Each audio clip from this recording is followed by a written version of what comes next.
इमरान खान साहब ने जो पाकिस्तान के 3 टुकड़े होने के हवाले से बयान दिया, उस हवाले से क्या कहना चाहेंगे? खान साहब ने ठीक बयान दिया है या उसको कंडेम करेंगे आप?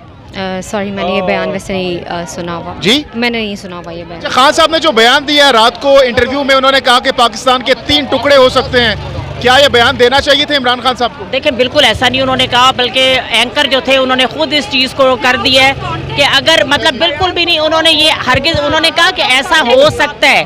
अभी देखिए, अगर ये पीपल्स पार्टी खुद इधर हम उधर हम वाले नारे लगाती थी और सारा कुछ, और मशरक़ी पाकिस्तान को इन्होंने 2 टुकड़े कर दिया, तो मतलब ये वो दिखा रहे हैं कौम को और इन लोगों मतलब को। खान साहब को अगर इख्तिदार में ले आए तो सब कुछ ठीक हो जाएगा इंशाल्लाह बहुत बेहतर हो जाएगा। और आपको ये भी मालूम है कि पहले बहुत अच्छा चल रहा था, इतनी लोड शेडिंग कभी नहीं थी, इतनी महंगाई कभी नहीं थी। अभी मैं आपको एक आम आदमी का बताऊं कि आप पब्लिक में चले जाएं तो वो लोग जो कभी वो वोट नहीं दिया करते थे, वो कहते हैं हम खान साहब को अपनी जेब से जाके अपने गांव में जाके वोट डाल के आए। एज ए पैट्रियोटिक पाकिस्तानी आपको क्या लगता है कि इमरान खान साहब ने जो बयान दिया है रात को इंटरव्यू में कि पाकिस्तान के 3 टुकड़े हो सकते हैं, क्या आप इसको जस्टिफाई करेंगे या मजम्मत करेंगे as a Pakistan Tehreek Insaf supporter? देखिए, पहली तो बात है कि वो इमरान खान का जो बयान है ना, वो तोड़ मोड़ के पेश किया गया है। कैसे? और आपको ये पता है वो जो उन्होंने कहा कि जिस तरीके से आपने इंटरफेरेंस कबूल की, ये देखें, आपको पता है ना कि जब मुशर्रफ साहब ने एज ए लीडर पार्टी शेयर बोलने दें, ये ना करें, इंटरप्ट ना करें।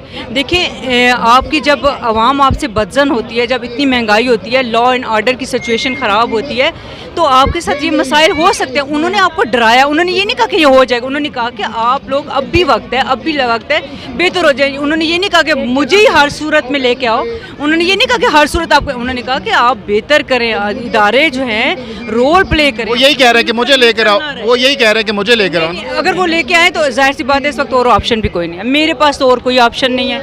मेरे पास तो इस वक्त एक लीडर इमरान खान है और मुझे लीडर इमरान खान के हर फैसले पे एतमाद है कि जो देखेंगे कि जब आपके इस वक्त पाकिस्तान में ब्लूमबर्ग आपको बता रहा है 9.75% जो है बिलियन डॉलर जो है वो आपके इस वक्त रिजर्व्स रह गए। आप तेज़ी से नीचे जा रहे हैं डिफ़ॉल्ट की तरफ। और कल भी आपने देखा कि कराची में रात को पेट्रोल पंप्स पे मुजाहरे हुए हैं। किधर जाएगी आवाम? आपने बिजली 25 रुपए से ऊपर जो है वो फ़ी यूनिट कर दिया। 60 रुपये आपने तेल की कीमत बढ़ा दी। 250 रुपये फ़ी लीटर आपने घी की कीमत बढ़ा दी। दालें आप सारी इंपोर्ट कर रही हैं, इंपोर्ट का बिल ही नहीं है आपके पास। इसके अलावा आटा आपको मिल नहीं रहा है। चीनी चोर तो अब आपके साथ कैबिनेट में बैठ गए हैं। पंजाब में आपने शपथून मार दी है। तो मैं समझती हूँ कि आवाम को निकलना चाहिए अपने हक के लिए। जितने दिन ये हुकूमत हमारे पे मुसल्लत रहेगी, पाकिस्तान को फ़ी घंटे के हिसाब से खरबों रुपए का नुकसान भी हो रहा है और हम डिफ़ॉल्ट की तरफ भी जा रहे हैं और आवाम का हाल भी ख़राब हो रहा है। Thank you.